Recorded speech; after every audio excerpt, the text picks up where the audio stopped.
Hello viewers, আসসালামু আলাইকুম। আজকে আমি আপনাদেরকে কাসকি শুটকি ভুনা করে দেখাবো।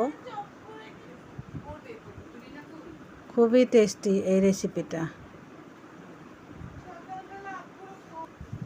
প্রথমে আমি একটা কড়াইয়ে তেল দিয়ে দিলাম। তেল একটু গরম হলে পেঁয়াজ কুচি দিয়ে দিলাম। পেঁয়াজটা আমি একটু মোটা করে কুচিয়ে নিয়েছি। পেঁয়াজটা যত বেশি দিবেন ততই টেস্ট বেশি হবে। একটু নেড়েচেড়ে ভেজে নিচ্ছি।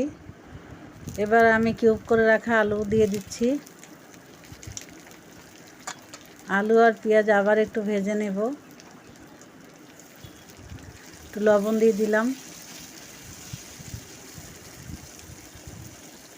এবার আমি কয়েকটা শুকনা মরিচ কেটে কেটে দিয়ে দিচ্ছি।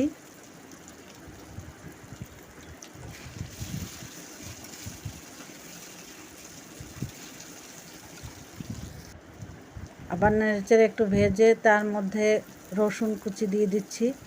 রসুন কুচানোটা আলু আর পেঁয়াজ কিছুক্ষণ ভেজে তারপরে দিতে হবে, আর না হয় তেতো লাগবে।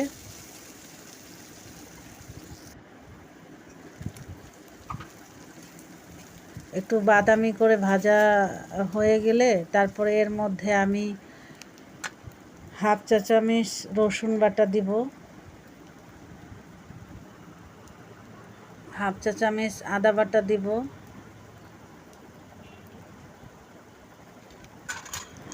এবার আমি কাসকি শুটকিটা দিয়ে আবার ভেজে নেব,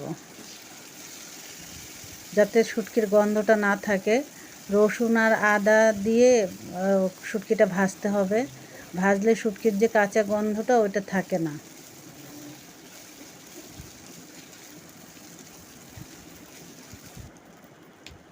এবার আমি হলুদের গুঁড়া দিব হাফ চা চামচ, মরিচের গুঁড়া দিব 1 চা চামচের একটু কম।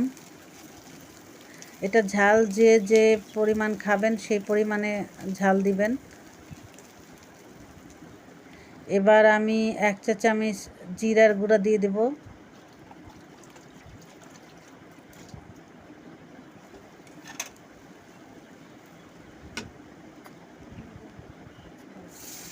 একটু সামান্য পানি দিতে হবে, হাফ কাপের মতো পানি দিলেই চলবে শুটকিটা আর আলুটা সিদ্ধ হওয়ার জন্য।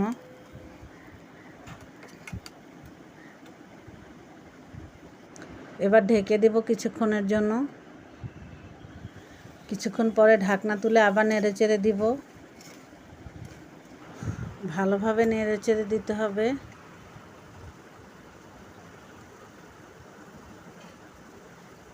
আবার ঢাকনা দিয়ে দেব যতক্ষণ পর্যন্ত আমার ঝোলটা টেনে না যায়, ততক্ষণ পর্যন্ত আমার অপেক্ষা করতে হবে।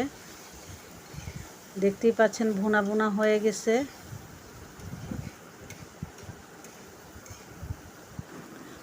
তৈরি হয়ে গেল মজাদার কাসকি শুটকি ভুনা।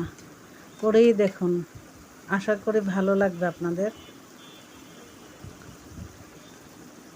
আজ এ পর্যন্তই। ভালো থাকবেন সবাই, সুস্থ থাকবেন, আমার জন্য দোয়া করবেন। আল্লাহ হাফেজ।